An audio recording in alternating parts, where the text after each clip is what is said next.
In this video, we'll be going over the features of OnX Off-Road and how to use them. And just for full disclosure, this is a sponsored video!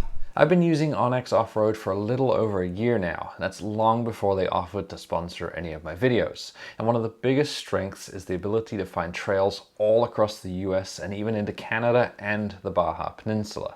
If you don't already have OnX Off-Road, I'll put a link to it in the description. For most people, the premium membership, which is less than the price of an oil change, is plenty. If you feel like you need the elite membership, my link will get you 20% off. For this video, I'm going to mostly be using the web app on my laptop. The phone app, the tablet app, and the web app are all very similar, and anything you do on one will be synced across your account, so it'll show up anywhere you log in. The main difference is just the location of all of the menu options. They have the same appearance, but they might be in a different spot on your phone versus on the laptop. Let's start with the map views and map options. You have three options for the map. There's the base topo map that I got pulled up here. If I go down to the bottom right, I can click this little box and it gives me the other three options. So I've got satellite with labels, or I've got what they call a hybrid, which is basically a satellite map with the contour lines. You can also, let's say I switch over, actually I'm going to go over to the satellite one. You can also change the view by right-clicking and then dragging up or down, and that gives you a 3D view of the area. So if I scroll in, you can get an idea of the shape of the land. I can also then change the 3D view, so you have the option to exaggerate it by dragging this little slider over, and it basically enhances all of those mountains, gives you a better idea, which I'm going to stop because it is messing things up. And I'm going to go back to the 2D map because honestly that's my favorite there. So I'm going to right click and drag and go up to 2D and realign to the north by clicking the little compass there. And you'll see, currently I'm over Moab, that I have a color-coded land management thing on here. The most common one that you'll see, or the most common ones you'll see, are going to be yellow, which is BLM. You have green, if I come over here, which is going to be National Forest. And then I have pink or purple, like this one, which is Arches National Park. So the national parks are going to be purple. There are a ton of different colors. You can see you got like these darker blues, you've got grays, that kind of thing. So I'll put a link to the key so you can check out all the different colors and see what they mean. But really those are the main three that you'll be using. If I zoom in on Moab, you'll see that I got a bunch of these little labels pop up. And these are basically just useful little things that they've added on here. So you got things like a little campsite out in the BLM land there. It also has the RV sites, RV resorts marked on there. I would not bother staying at that one because it's pretty terrible. You've got things like the Moab Brewery, the brew pub up here in central Moab. If I scroll in a little bit, you've also got pharmacies marked there, and I believe it also shows mechanics, which I'm just looking, oh there it is, yeah. So it's popped up there. So you got like Roy's Automotive, all in downtown Moab. There are also viewpoints, points of interest, like an arch there, and major obstacles marked on there. And that leads me on to the main attraction with OnX Off-Road. So right now I don't have any of the trails shown. I do have the roads on here. So you've got the paved roads, the solid lines, like the one that goes through the center of Moab here, and then the unpaved ones are the dashed lines around the outside. But if I go to this filter at the top, I'm about to blow your mind. I can choose different trail types. So for me, full width roads and high clearance 4x4 roads are the ones I'm interested in. And when I do that, we've suddenly got thousands and thousands of trails marked on here. The green lines just represent unpaved roads from BLM and National Forest data, and then the blue ones are the curated trails. And when I click on one of those, you get a ton of information about that trail. So let's just pick this one randomly. So this one's White Rim. And there's a ton of information on here, so you can see the distance for White Rim is 88 miles. You've got the high point, low point, and then difficulty and technical rating. And it gives you an idea of the amount of time that's going to take to do that. And I think most people honestly actually end up taking more than 10 hours. And if I scroll down, you've got an overview, so I can read some more information about this. So it tells you about the permit that you need, the campsite permits as well. And you know, like no fuel. And then if I close that, you got some pictures. So this one comes with 16 pictures. They're just taken along the trail so you can get an idea of it, some of the things to see, and potentially some of the obstacles that might be on those trails. If I pick something a little more difficult, if I go over to Steel Bender, so this one's labeled difficult with a technical rating of 7 out of 10. Let's see what kind of obstacles we've got there. I think my Tundra could do that. I think my Tundra could do that one too. Oh, well, I would destroy my rear bumper on that one. So maybe that one's not for me. So if I look at the description, it will tell me very challenging trail with one particular ledge that's become impossible for most Jeeps. So definitely not going to do that one in my Tundra. So all very useful information here. When I scroll out, you can see there are thousands of these curated trails. So each of these blue dots represents at least one curated trail. If I scroll into Colorado here, you can just see there's tons of them. There's actually over 500,000 miles of curated trails. So it's super useful for finding somewhere to go. But let's say you want to follow a route that someone else has created, you know, a long overland route. If I go to my website, I can show you there are a ton of routes on here. So I got routes for different states. So let's say that I wanted to do the Arizona backcountry discovery route.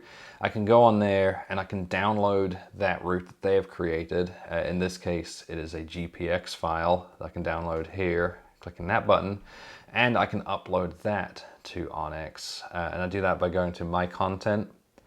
I click import, and then you can do either KML or GPX files. You can just drag and drop them there, or you can click that and choose to upload them. And I have one that I've uploaded before over here in Kentucky. So this one's the Kentucky Adventure Tour, and you can see that it has put that entire thing in there, including all of the waypoints that came with that. So now let's take a look at one of the features that OnX Off-Road have just added. So before they added this feature, the way you'd navigate is basically show up, go to a blue trail, follow it, and then find your own way to the next blue trail. But now you can create a single line that you can use to connect together as much as you want. So you can basically create your own long distance overland route, and you do it on the computer, which is why I'm showing you on here, using this tool in the top right. So I got add a route, and it gives us some options. So I'm going to leave it on Snap 2. That means it follows the roads that are already on OnX, but you can do point to point as well. So let's say I wanted to go from the edge of the Grand Canyon down here. So I can start here by clicking, and then you'll see I've got this line that's snapping to where I go. Let's change the color so it stands out. So we'll go red. And I want to head up from the Grand Canyon and end up down in the BLM land down there. So what I'm going to do is I can look on here and I can see where all these roads are, and I'm actually going to follow some of these curated trails because I know that those are good ones. And I can have it take me out here. Let's go down this road. You can see when you got a lot of roads like you do here in the National Forest, sometimes the Snap 2 is not quite as good. If we can follow it through there, we'll head down, oops. So if you make a mistake, got the undo button here. So that's better.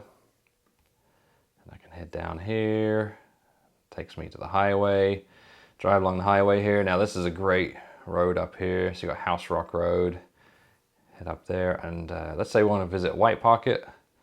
I love visiting White Pocket. If you haven't been, you need to go. You can basically just keep creating these routes as long as you want.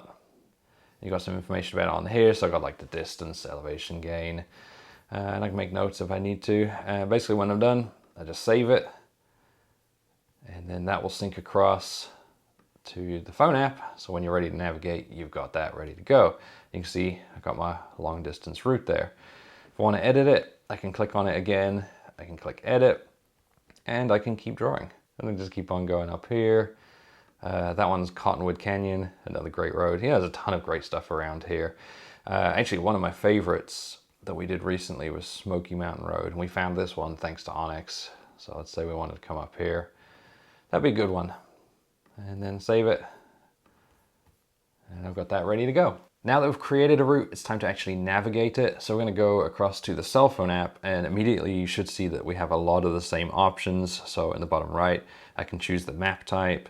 I also have the same filters, so I can choose a different trail. So I want high clearance and full width, and I can save that. You move around just by moving your finger on the screen. You can zoom in and zoom out by pinching. And I have disabled it, but you can also do a rotation by moving your fingers, and then do a 3D view by moving 2 fingers up and down. I've disabled it just because I prefer my map to always be facing north. We can also go to the current location. So in the bottom right, if I press that button, it takes me to my current location. So I've gone to Kentucky now, and if I press it again, it shows my current location and faces the direction I'm going, which can be useful for navigating. But there is another way to navigate, which we'll talk about in a second, which I like a little bit more. One of the things you want to do before you even leave the house though is download some offline maps for the areas that you're going to be traveling, and it's pretty self-explanatory. You press offline maps. OnX like to keep things simple, so all you do is press new map. You can choose the size across the bottom, so you got 5 miles wide is really high resolution, 10 medium resolution, and then you got 150 miles wide, which is what I do, which gives you a low resolution but a large area. You can also see I've got these little green boxes that represent areas that I have already downloaded, so I know that I don't need to download those again. So I choose where I want to download, and then I press save, and it'll start downloading it. Unfortunately, you can only download these set areas, this rectangular set area, and I think that is one of the biggest weaknesses with the OnX app. And OnX, if you're listening, I'd like to be able to download as much or as little as I want at a time. Basically, I'd like to be able to select a small region or an entire state and download that, rather than being limited to these exact rectangles. And once you're ready to go at the trailhead or the start of your planned route, all you do is press go and track in the bottom right corner, and it shows your exact location and direction. And it's just like navigating with Google Maps or an old sat-nav device, and you can either use your phone or your tablet, or if your car has Apple CarPlay or Android Auto, you can pull it up on there. And that's most of what there is to cover. OnX have really kept it simple with this app. You can find trails, you can create trails, and you can navigate trails. And that's basically it. There aren't a ton of features or map layers to get lost in. In fact, there are only 2 things that I'd like to see changed in the future with this app. One of them I've already mentioned, which is the ability to download maps of any size and dimension. And the other one is an extra map layer. So you've got the base maps already. You then have the ability to add a map layer that shows the active wildfires. I'd like to see a map layer added that shows the current snow depth. It's something that I run into a lot, especially when going out in the spring in the mountains, and it would really help with planning those routes and seeing if those trails are actually passable at that time in the spring. Hopefully this video has helped you as much as using OnX has helped me in planning routes and finding trails. Thanks for watching.